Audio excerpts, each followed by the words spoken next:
araw mga katukan at kasagupaan dyan.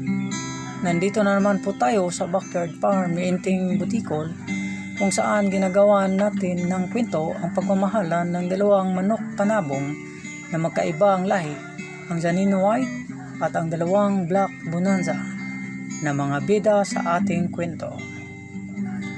Bago ang lahat, just click like and the notification bell at subscribe and follow ng aking YouTube channel na Inting Butikol, mga kwento sa mundo ng manok panabong. Balikan po natin ang kwento sa mga nakalipas na araw ng kanilang pagmamahalan. Sila ngayon ay nagkakaroon na ng mga itlog. Ang leading lady natin ay nagkakaroon na ng 4 na itlog. Kikita nyo dyan, 4 na itlog na yung leading lady natin.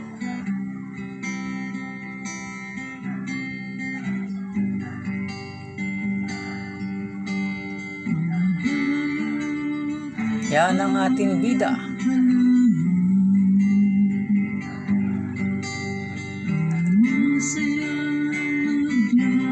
At ang supporting lady naman, dito sa pugad niya, ay nagkakaroon siya ng 3 itlog. Nagkakaroon na yung supporting lady natin na Black Bonanza ng 3 itlog, mga katukan at kasugupaan dyan. Sa loob ng 5 araw ng kanilang pagmamahalan ay nagkakaroon na ang Zanino White ng lahi ng 7 itlog.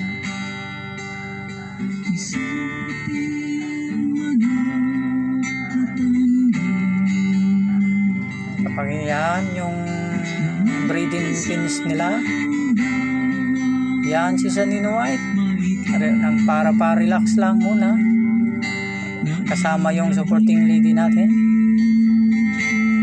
Ayan.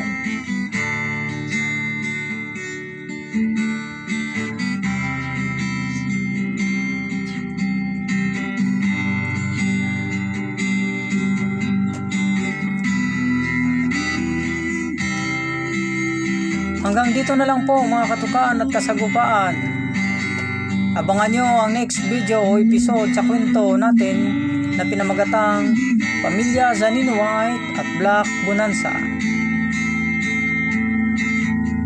Para masundan nyo ang kanilang kwento ng buhay manok panabong, just subscribe my YouTube channel at pakiclick na rin po ng notification bell, and please like and share Inting Butikol, ang mga kwento sa mundo ng manok panabong. Maraming salamat sa lahat ng mga katukaan at kasagupaan.